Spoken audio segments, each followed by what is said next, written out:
if you're looking at a technology, hands-on first. It can save so many headaches. Sometimes it's better to buy it off the shelf. Sometimes it's better to build. Often enterprises, particularly on the scale that I usually work in, come to a sort of middle ground of saying, we'll buy off the shelf and then heavily customize.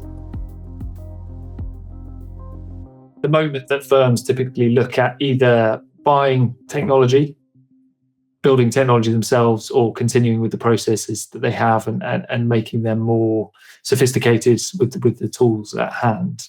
And I mean, without wanting to elaborate too much on your current role, that feels, and from conversations that we've had in the past, that feels like what's being pitched to you all the time. And a good place to start, I suppose, would be, even before you're taking that into consideration, what is it that sparks people to come to you in the organisation that you're in at the moment and have been previously? To when is a good time to think, buy, build, carry on as we are? Yeah, always a topic that comes up across every industry, across every organization. So typically people just come to you with an idea, a concept, and then very quickly across every organization, the discussion turns into, we could just build that ourselves. Someone will come to you with something they've seen on, recently it's TikTok. Like, I've seen this on TikTok, can we go and buy that? So it's a conversation that comes up a lot, and you have to start just taking a really mutual analysis and say, like, well, what are you actually trying to get after? What is the business benefit? What are the detractors? What's the negatives for the business? What is your base skill? So if you're a Google and someone comes and says, we need a new technology, I would 100% presume you can just build that. I've worked in businesses where you're not a technology company. You are, a producer of something. You are a service provider in something else. You're a consultancy. You're not a technology provider. So you've always got to make that balanced decision of, do we have the necessary skills to do that? Are the costs going to escalate?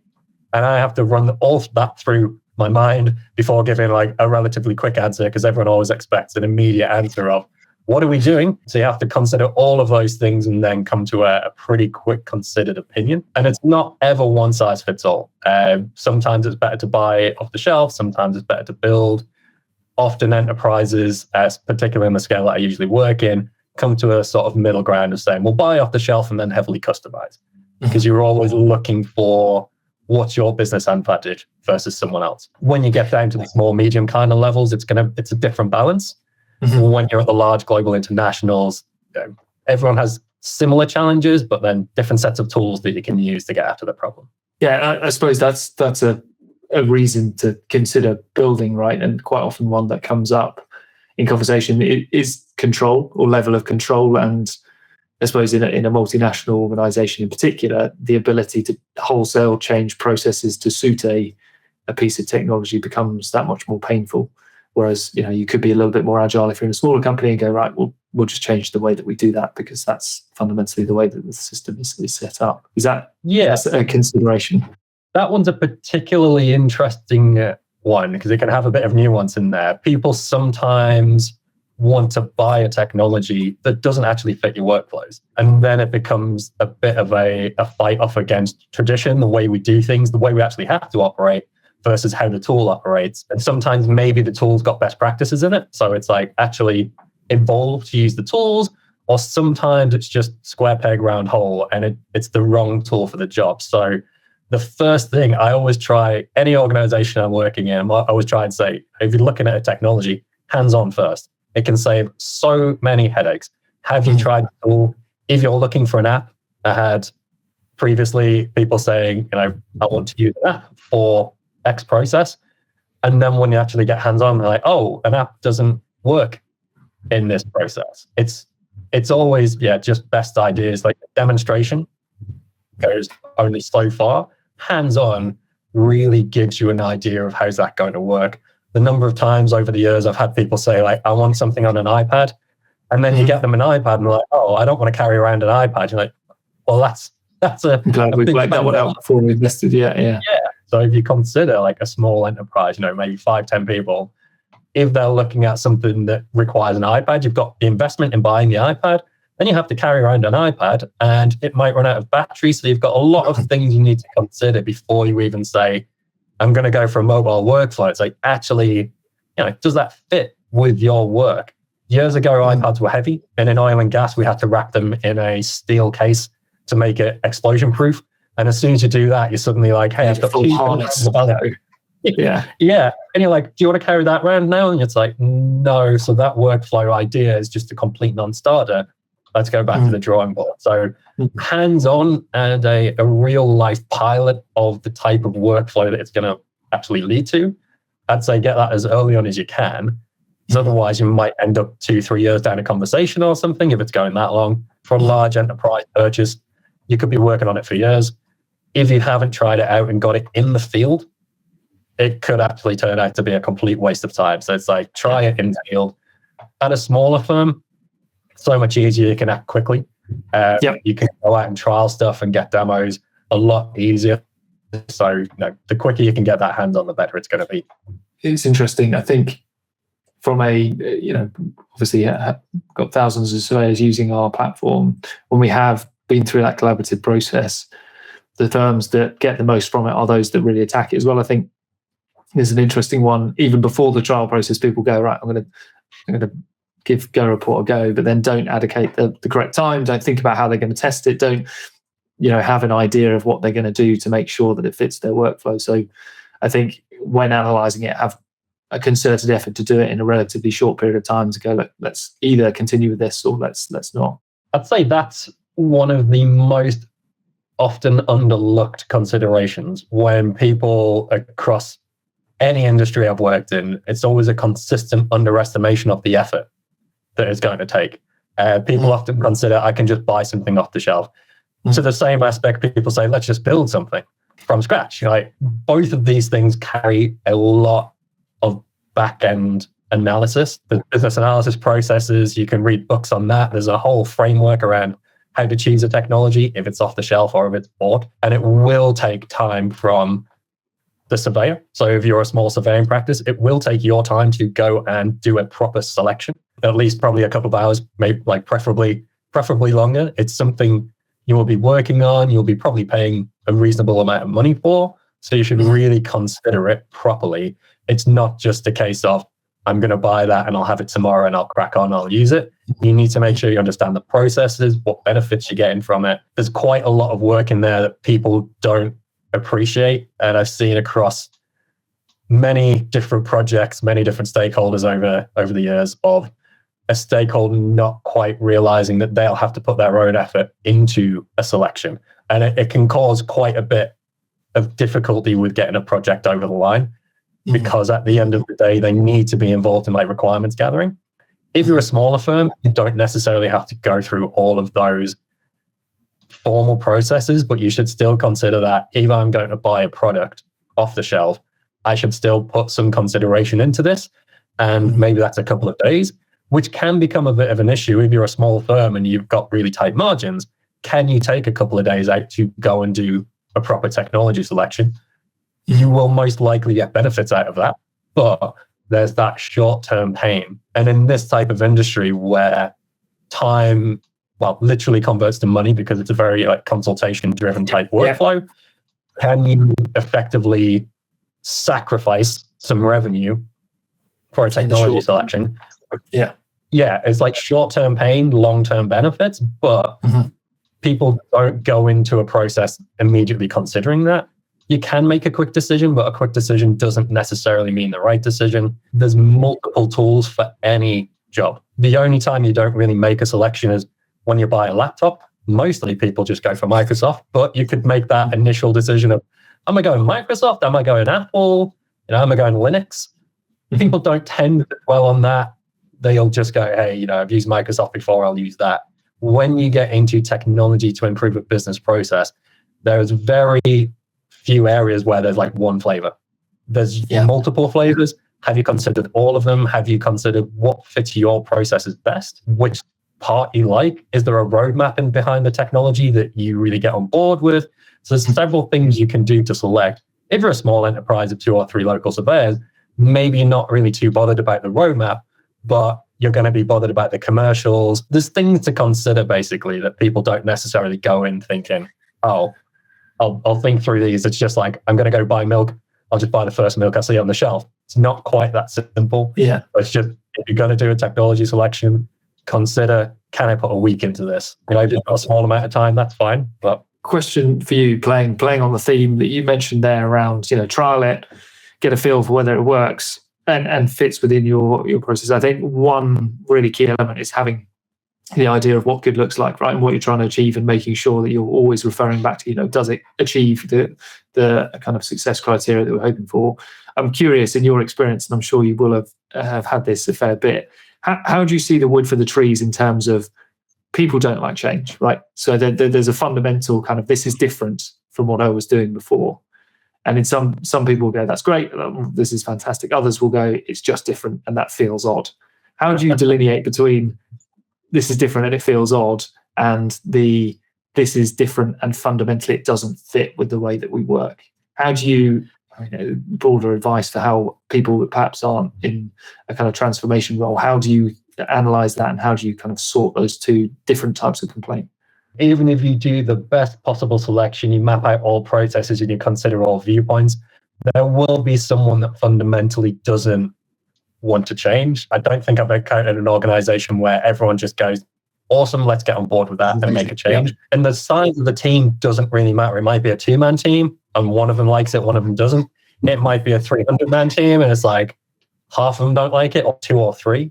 And even the smallest number of people who don't like something will often cause the most noise. Like, you get 2 types: either people really like something and they're very vocally supportive, or people really don't like something and they're more vocally against something. So change management is always the difficult part. It just takes time. And that's, I think, again, with the part of, have you spent enough time selecting your tool? Have you had hands-on?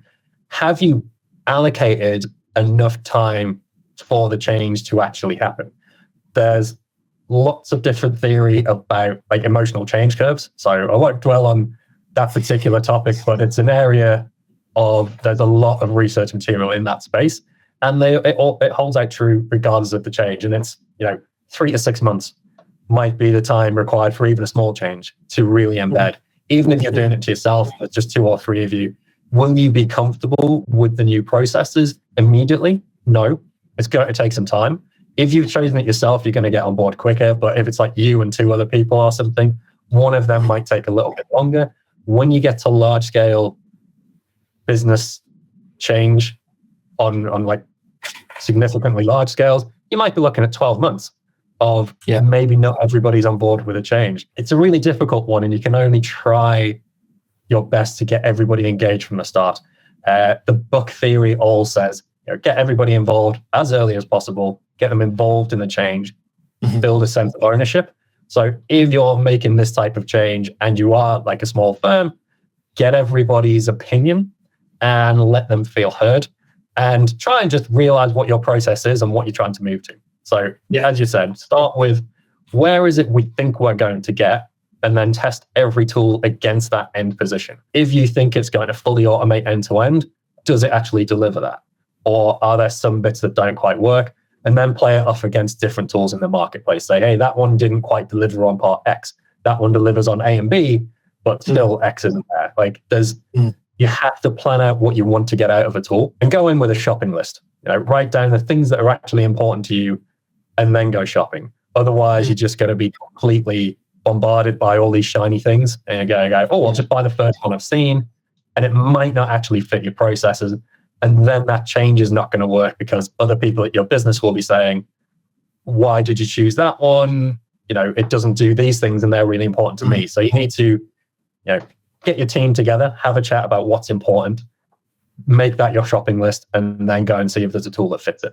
It really resonates with me as well in the way that we talk to people looking at buy and go report, in the sense that the people who are most likely to go through and commit to it are those who have a really clear reason as to why they're adopting it and what they want from it.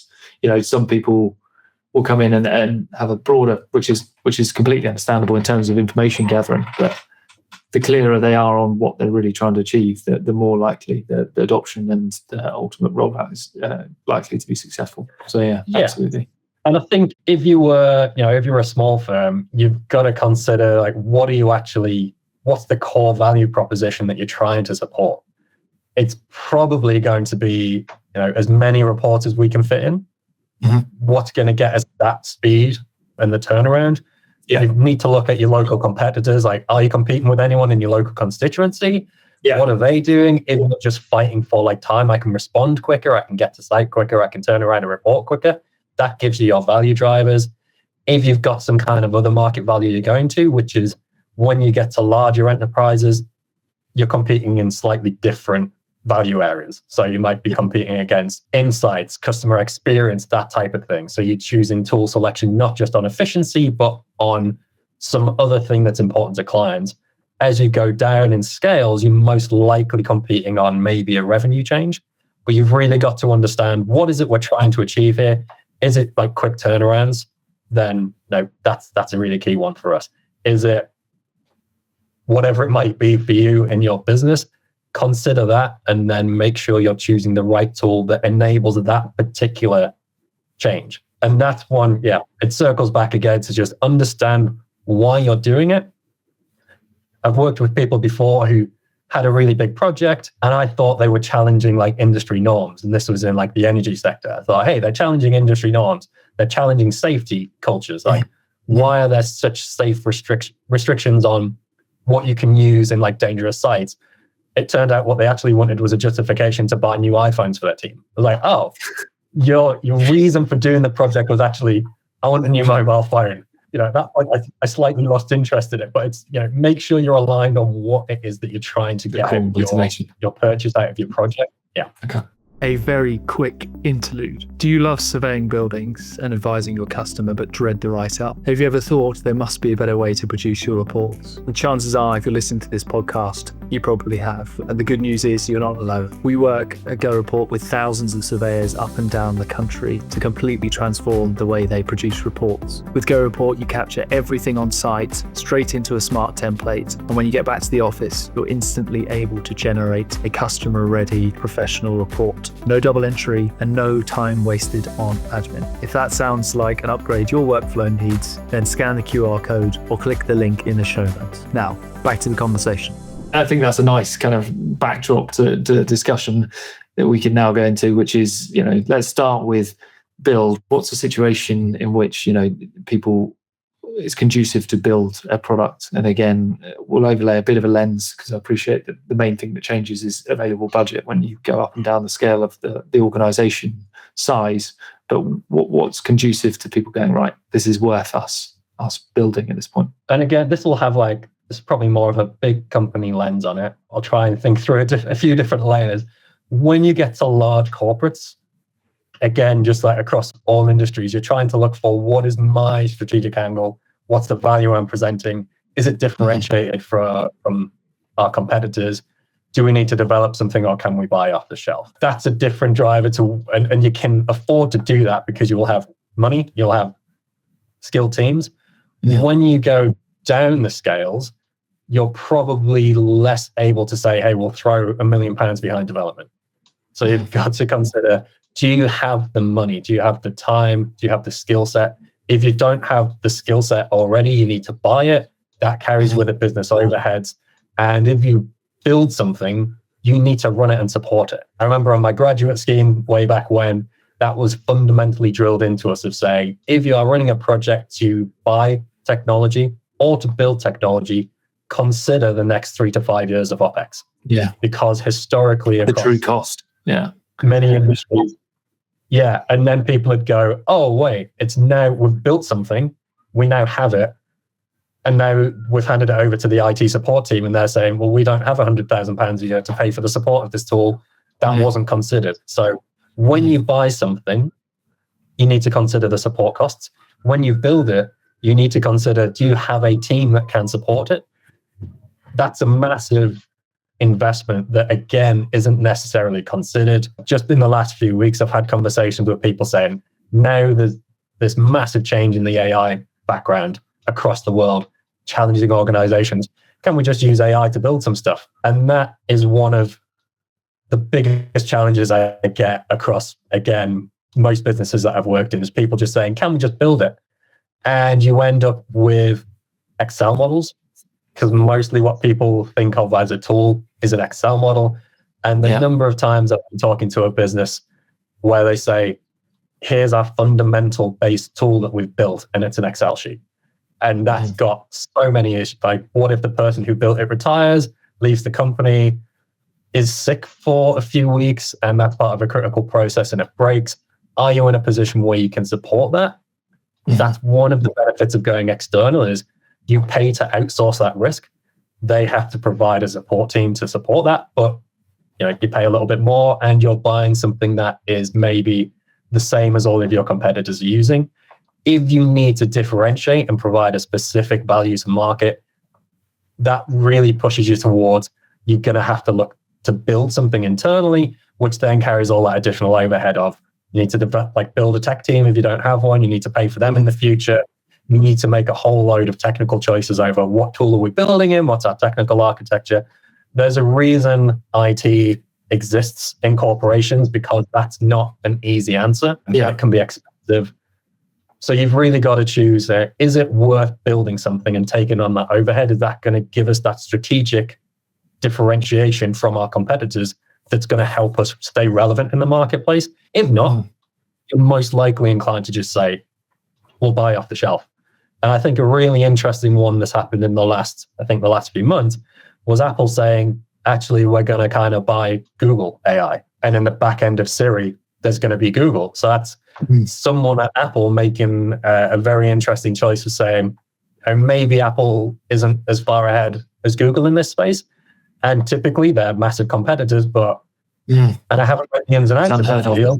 It's saying our competitor might be better than we are at this. So we're actually going to put them in the core of our service, which I don't think I've ever seen before. It's interesting. You mentioned AI in particular, and you touched on it there as well. You've got the cost of maintenance, you've got the cost of security and kind of having a reliable solution. And then another thing in our experience that's often overlooked is that continual development and the disruption that AI brings in terms of, you have a figure in your head and a vision of where you want to go from a product perspective, but then the idea of constantly iterating it and the cost associated with that, particularly in a world that's moving and updating so frequently, you're then reliant on yourselves coming up with the ideas, and two, you're going to have to foot the bill for that, rather than service providers crowdsourcing and being able to draw on numerous subscriptions. That's a really interesting one, because you're outsourcing not just the skill set and the need to maintain a team.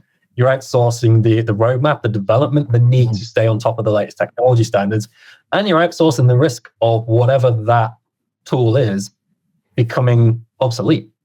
Almost, you're sort of able to play the market and say, actually, whatever we've got, and it's been drilled into me since I was a graduate of avoid vendor lock-in. So that's something I'm always looking for: is it easy to drop whatever technology you've got in? You're buying something off the shelf. What if next year a technology comes along that makes that product obsolete, or that business doesn't react as quickly? They don't, in the modern world, maybe they don't embrace AI as quickly as one of their competitors. Can you bail out of that one and go into the next one? So you outsource the risk, you give yourself additional options, and playing the market allows you to stay on top of the latest developments. And that company that you're buying a tool from, they take on all of that cost of R&D, of innovation, of new developments, new releases. Is the tool secure? You outsource all of that onto the company that you're buying from. So that can be really effective. If you are a small company, are you going to be able to pay someone to keep on top of the latest technology security guidance? Are you going to be able to say, we are patched to the latest security things? Very unlikely. That's really difficult, quickly moving space. If you outsource that onto the technology vendor, they're very unlikely selling to just you. They've got multiple streams of revenue. So they've got a pot of investment money that they can use to stay on top of these things. So that's a real benefit of going to market. You don't have to take on that headache. You wouldn't have to hire someone like me to lead your technology team and say, right, what are we doing to respond to the market threats? How are we innovating? Has someone made sure they patched that server last week? Real conversations that happen across even large organizations. It's a difficult thing to keep on top of. You can outsource all of that risk, which, if you're a small firm, that's probably a really, really alluring option that you might not have considered. And when someone says, don't worry, I'll just build it in Excel, I'll use some macros. That's one of the biggest fears I have when someone says, don't worry, I'm just putting together a macro. I've got a 700 line macro. It's great. Yeah. You know, a little bit of fear comes with that of, is that okay? Is it scalable? Is it safe? Is it secure? Is it going to work when it actually needs to because we've got a crucial client delivery tomorrow? Again, the benefit of outsourcing that is you just get on the phone and say, my tool's broken, I need it immediately fixed. And there will be a support team on the end of the phone who'll say, sure, we'll get on that. So there's a whole load of risk that you outsource. Again, if it's your strategic driver, then you can take that internal. We've talked a lot about buying in software and the conditions in which you might consider doing that.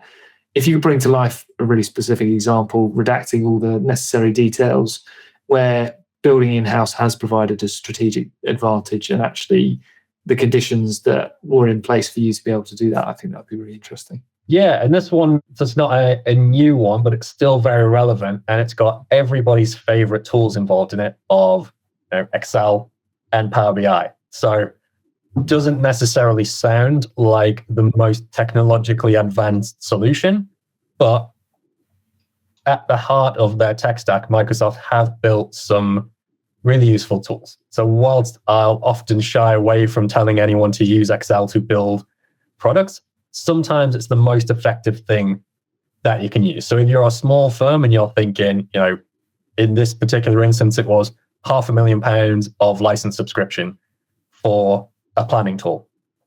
When we really looked at it, we determined we could build plans in Excel and use the automation behind like Power BI, which would now be in like the Power BI Microsoft Fabric universe, but back then that didn't really exist. And you can use the automations behind those tools to pull together multiple spreadsheets, and we could run planning effectively from a Power BI sat on top of like 100 spreadsheets, which could then be sent off to individual project leads. And it became a tool that allowed us to actually stop paying for that £500,000 of license fees a year. So you can be inventive. You can use the tools that you already have in your organization, particularly if you're at the smaller end. If you've got a 2 or 3 person consultancy or 100 or so, you will have Microsoft Excel. You will have access to things like Power BI. If you can take the time to do it right, and again, it comes back to that time. Do you know what you're aiming for? Do you have the skills? You can. I use the word cobble together because I feel like that's effectively what it is. You can pull together an effective tool. But again, you've built something internally. It might give you that short-term relief. It might avoid spending all that money on an external tool, but you've now taken on a tech burden. You have put yourself in a position where you are supporting that. That was fine. The team we had at the time, we could just hand it over to the IT support team, actually. It was like, hey, business builds something internally, not particularly complex, but effective. And actually, we could hand that over to a support team. Not everyone is in that position. So again, whilst I say you can really build something that is effective and it can allow you to save a load of money, you have to really consider, is it the strategic sound option for you because you've now taken on this burden? I know a lot of small firms like build complex Excel models, particularly across our industry in commercial real estate. You'll have things like the facade modeling teams or like fire modeling teams who build like complex Excel sheets. Like, cool. But they take on that burden themselves. It's very infrequent that that'll be done well. Yeah. And if you're a small firm doing that type of thing, you know what you're doing, you're taking on that burden, but you'll probably have one person who's doing that. And it's like, what if they're out on holiday? What if they're off sick? What if your modeling software breaks and your software in that case is an Excel sheet? There are modeling systems available on the market. Maybe one of those would be an offset to that risk. But you've really got to think of like, what is the risk of that happening? Are we okay if it happens? If not, then you'd be more inclined to look to the market or somehow try and bring in a IT consultant specializing in like Excel support to look after that. But it comes back to that risk every single time of like, if you develop something internally, that can be a risk that you now need to take on and support. Are you in a position to do that? If not, maybe it's best to outsource it. If we take buying a car as an example, if you buy a car up front, you take on all the liability for that. You need to insure it. If it breaks, you got to fix it. If you lease a car, which would almost be the equivalent of buying like a SaaS product or something, there are things that the company you're leasing off will now come and take care of for you. Like, oh, you need replacement tires. Don't worry, we've got it sorted. You need a replacement windscreen. Don't worry, we can fix that. The car's completely broken down. We'll take it away and we'll give you something else to get you by whilst we fix it. That's almost the comparison of interesting analogy. Yeah, that breaks. That's on you. You buy it off the shelf. That breaks. That's on them. And at the end of the day, if they can't fix it, you go, cool, we'll go and buy the other one because they probably can fix it. And again, that gives you almost the benefit. When you're shopping, you get to shop around. And so it can be a really nice position to be in where you say, actually, we've got the power here. We can shop around. We can look for things. This won't be helpful to you, but from my perspective, when you've got multiple different vendors working in a space, your negotiation power is a little bit higher. So it can be nice. So from a complete like neutral advisory perspective, which is what I'm pushing here, you've got a little bit of wiggle room there if you're going to the market and buying off the market. It's not an immediate, this is going to be really expensive, but you will get the benefits of I'm outsourcing that risk. And you most likely can get a better price than list price. So for anyone listening that's not already trying to do that, it's worth looking across the market. Yeah. That's really, the benefits. Like consider it in that, do I want to own the car or do I just want someone else to take care of it and I just get in and drive it wherever I need to? That is an interesting analogy. And in relation to, I think the only thing that we haven't touched on is speed as well. That's something that often we have conversations around, and perhaps people underestimate the time required to develop your own or develop in-house or build. Is that kind of, what not only what are we trying to achieve, but also how quickly are we trying to get there? Because there is elements, you're absolutely right in terms of onboarding, but then there's we're going to build, and then you're 3 years down the line and you're going, we're still playing catch up almost because technology's moved on by the time we get there. And look, that doesn't always happen, but it's something we see fairly frequently, which is, it's a great vision. Yeah, it's another one of those like massive things. So like we've talked about risk and we've talked about cost, building your own internal team, speed to market, 100%. Like even if you decide, hey, I'm going to build, this is a strategic differentiator and I should build it internal. Cool, made the decision. Go and hire someone.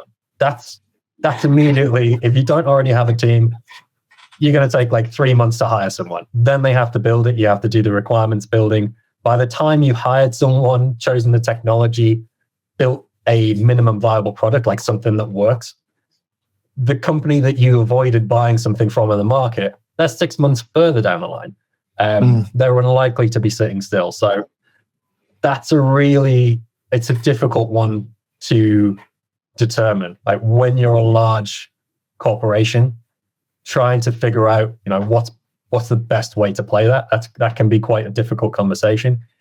If you're a smaller firm, it almost becomes a no-brainer of saying, like, you either need something within the next month or, when do you need it? So that's a massive one to consider. By the time you've got everything together and you're playing, everyone else is further along the line. Yeah. And are you in a position to be able to take people away from the market? If we again play on the AI space, who's winning the AI race? We'll say Google, Meta, Amazon. If Joco Startup Technology Limited decides we're going to play in the AI space, are they going to be able to hire the best people? Or are they competing with the £1 million pay packet that Google's offering? Like, are you going to be able to get the technology skills for it? Are you going to be competitive? That's a real decision that global firms have to go through. I've seen at previous firms, people get poached from like Uber. You're like, okay, you can play in that game. You can poach someone from a significantly large company. If you're a small firm, are you going to be able to do that? Are you going to be able to get the right skills to come in and fix everything? you're unlikely to be able to get what we'd call a unicorn, someone who's going to come in, figure out your business problem, tell you what you need to build it and support it and run it. That's quite a lot of skills in one person. You're probably going to need 3 or 4. So it's like, if you don't have that capability already, you have to build a team, and you're immediately like, let's just buy off the shelf. In that position, you would be very, and I'm just going to presume a small firm with 5 people is going to immediately just say, I'm not in a position to build. Your incentives to buy just far outweigh anything. When you go up the scale as an organization, it becomes a really difficult conversation. And it's not just as nuanced to say, we're a massive global organization. Of course, we'll build everything internally. I've worked at corporations in the past where, they've tried both models. They float in, they float out, and you end up in a halfway house of, we'll build some things and we'll buy other things off the shelf. If you go to a shop, even a large international chain, do they have their own brand of tills, or do they just buy one off the shelf? So like, we're not going to differentiate. People need to be able to buy things, but we don't differentiate off that. But we will have, something else in the store that gives that brand feel. Yeah, you've got to pick your battles and say, what's just a tool that does the job that everybody uses, that everyone needs, and that's okay. And what gives us a specific different slant. And if you're a smaller firm, maybe you don't need the tool to be the specific slant. Maybe your slant is we answer the phone and we turn up when we say we will. That could be a very specific business value. Yeah, differentiating. Especially when you're looking at building surveying around the UK. Just being able to answer the phone, pick it up and turn up to site, then do the reports quickly and hand that over to the client. That could be a differentiator against all of your local firms. And if you can get that to market quicker than everyone else, that'll lead you down let's just go and buy something off the shelf. It's an interesting one within a microcosm within Go Report. We see that on a fairly frequent basis when surveyors are making the decision between, okay, do we really want to bespoke a specific report, and is this our differentiator? Is it the way that we present the information that's going to set us aside in the market, or actually, it's a simple snagging report. Actually, that's fine. We can just, use a slightly more generic report. So yeah, we see that even within Go Report itself, which is quite interesting. Yeah, if you look to AI guidance, but the RICS have published guidance about AI, which almost crosses over into just general technology selection. If there's any surveyors out there who haven't read the RICS AI guidance, it's a wealth of information for things other than AI. It outlines how to do technology selection, how to consider what you actually need within your business. So if you haven't read that and you're a surveyor and chartered by the RICS, or just anyone in the industry, it's got some interesting, useful tips around there of just how to consider procurement, how to take a sensible, logical approach to, I need to buy a technology. They've got that framework kind of built out in their AI guidance, which you might not have read because you're thinking, I don't need an AI technology. I just want something to speed up my end-to-end delivery. It's got some tips in there about how to procure things. So, and while you're there, the RICS also has like a tech partners listing.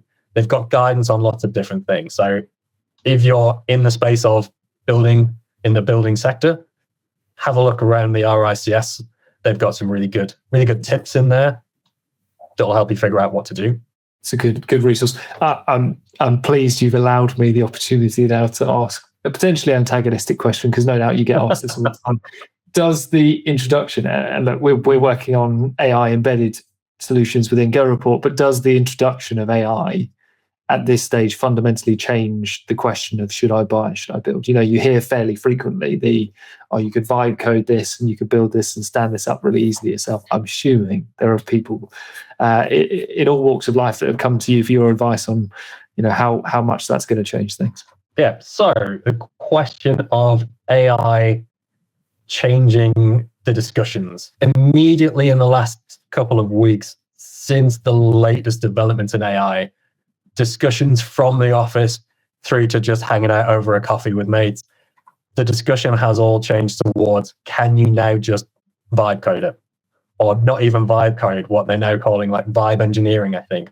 Using just agents, can you just tell it, this is what I want? And it'll go and build it. So, yeah, it has changed the game a little bit, but it still edges back to that initial discussion we were having of, you're then taking on a bit of risk there. If you're sitting down with a Copilot agent or a Claude, like one of the big main players, and you've developed something, are you sure it's doing the right thing? Is there quality behind that? Have you got your QA checks in? To reference the RICS AI guidance again, that's one of the prevalent themes throughout that report is, have you got controls? Are you sure that the output is correct?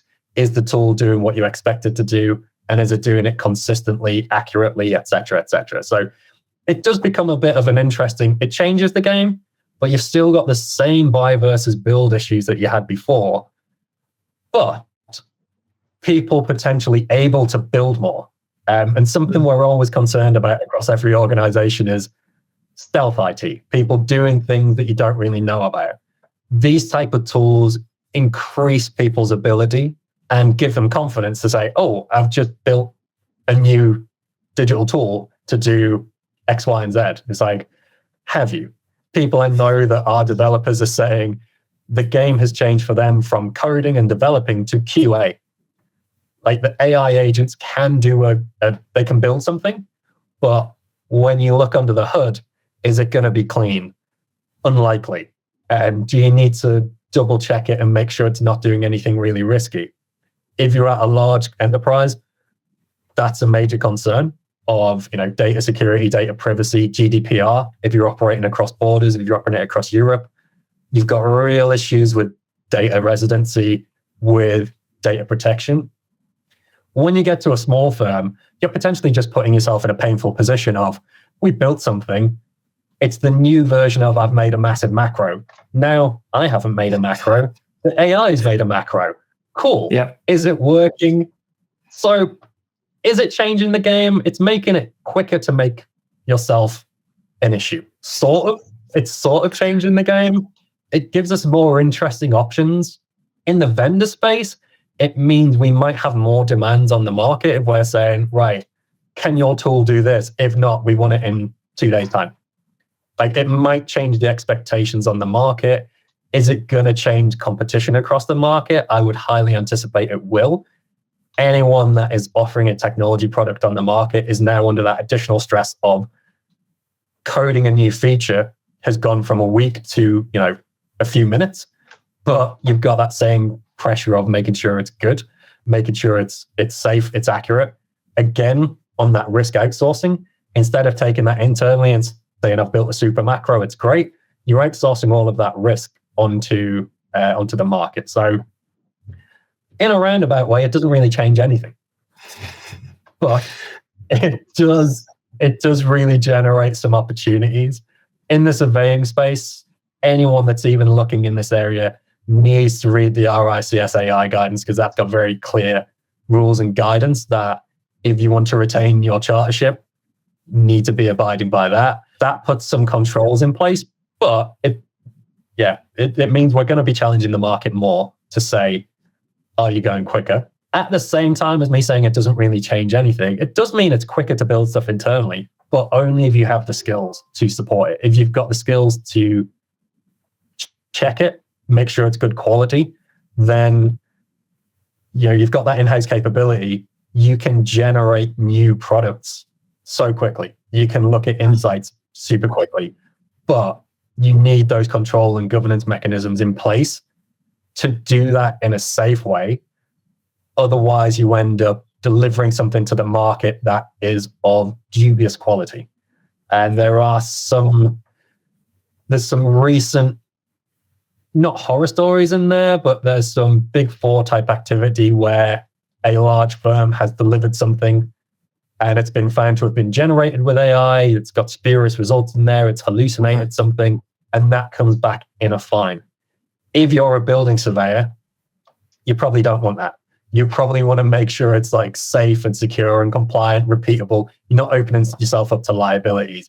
Again, if you're a small firm, that's such a headache. You're probably going to be better off just saying, that's too much. We're going to go to market and we're going to give that headache to someone else.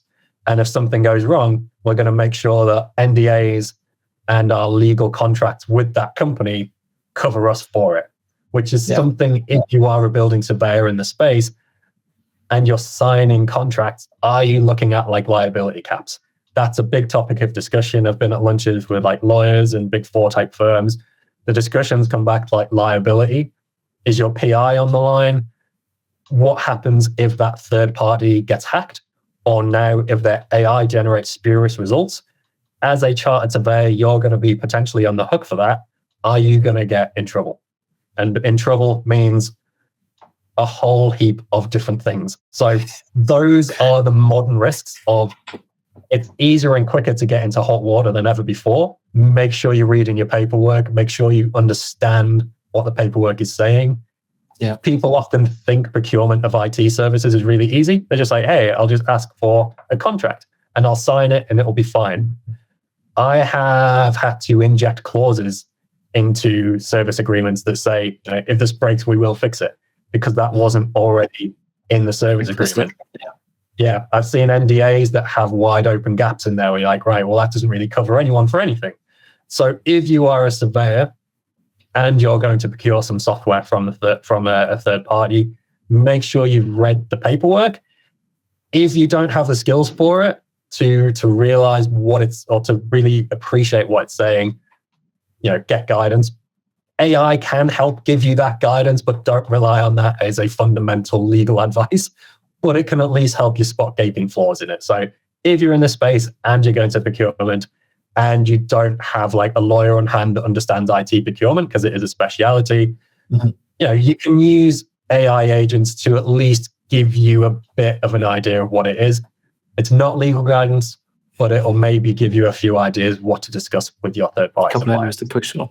Yeah, absolutely. Very good. I mean, we've covered a hell of a lot there. It's going to be difficult for me to summarize it, but if I can give it a go, I think the fundamental you started with was why consider any of this at all. It's when you've got a problem and you're trying to solve a problem, right? That's the key time where you want to start looking at. Actually, is now when we should consider buying, when we should consider building.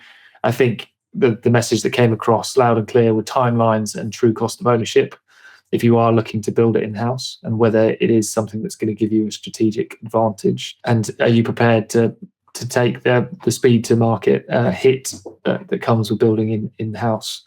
Then I think you've covered off a whole host of good points, but the really important things from my perspective when you're looking at a software provider are absolutely what you just said there around security, MSA. So what agreement do you have with them, really understanding what your liability is and what liability they're taking on, understanding what you can configure, what you can customize within their solution to make it your own, understanding also what input you can have into their roadmap as well and what their roadmap looks like to make sure that it's aligned to your future ambitions for your business. But a host of other things that I'm afraid I can't necessarily recall in a summary version. But thank you very much for coming on. It was a really interesting conversation, Ed. Appreciate it. No problem. Thanks for having me, Luke. If you enjoyed today's episode or it gave you some food for thought, be sure to follow our show on your preferred podcast platform. To learn more about what we do at Go Report, visit goreport.com. The links are also in the bio. Until next time.